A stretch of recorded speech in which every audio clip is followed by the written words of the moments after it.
Bonjour à toutes et à tous.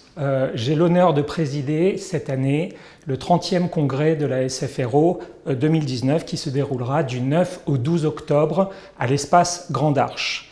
Il s'agit d'un congrès important puisqu'il s'agit des 30 ans de la SFRO.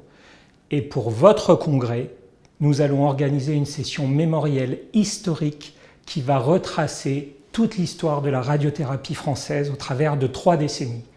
3 décennies de radiothérapie, c'est la radiothérapie conformationnelle 3D, l'arrivée de la radiochimiothérapie, pour arriver aujourd'hui à des programmes de congrès où on voit arriver la stéréotaxie qui domine les programmes et qui va encore être très présente dans ce congrès cette année puisque ça devient notre radiothérapie du quotidien.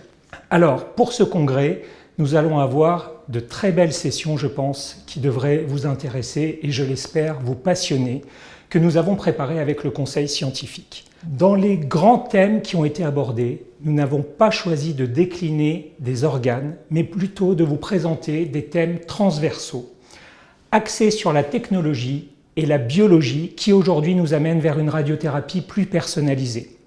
Bien sûr, à l'intérieur de ces thèmes, chacun des organes sera décliné. Donc cette année, le congrès, étant donné le succès du congrès l'an dernier avec près de 1000 congressistes, va démarrer dès le mercredi soir. Et mercredi, à 16 h, nous aurons une session importante sur la place de la radiothérapie dans le cancer métastatique, qui est pour nous une nouvelle indication émergente pour laquelle les oncologues médicaux nous demandent de plus en plus de traiter les patients métastatiques. À partir du jeudi matin, vous aurez le grand débat. Le grand débat va faire une mise au point sur l'hypofractionnement extrême et l'hypofractionnement modéré dans le sein et la prostate. Il ne s'agira pas d'une controverse, mais plus d'un état des lieux, car nous sommes face à de nouvelles options thérapeutiques qui deviennent prédominantes dans la prise en charge de ces 2 cancers importants. Il y aura également la conférence qui, cette année, va traiter du sujet de l'intelligence artificielle. L'intelligence artificielle va peut-être révolutionner la pratique de la médecine et modifier nos pratiques et peut-être même le programme des 30 prochains congrès. On verra. La session commune avec la Société française de physique médicale va aborder la place émergente de l'imagerie et l'imagerie fonctionnelle en particulier dans la planification et la délivrance de la radiothérapie moderne. L'IRM fonctionnel pour les planifications de radiothérapie ou de curithérapie, les PET scanners, avec aujourd'hui de nouvelles générations d'accélérateurs qui arrivent sur lesquels ce type d'imagerie est embarqué avec l'accélérateur et pourrait également révolutionner nos pratiques de demain. Enfin, nous aborderons les réirradiations.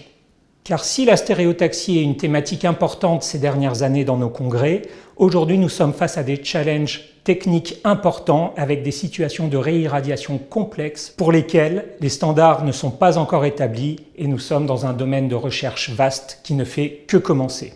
Enfin, nous allons mettre à l'honneur la place de la radiobiologie française et cette radiobiologie du XXIe siècle qui arrive avec des choses passionnantes telles que les nanoparticules, telles que l'effet flash, telles que les simulations Monte-Carlo de l'ADN qui vont permettre peut-être de révolutionner la façon également de délivrer notre radiothérapie à l'avenir. Chers confrères, chers amis, nous vous attendons avec impatience et espérons que ce congrès vous satisfera. Venez nombreux.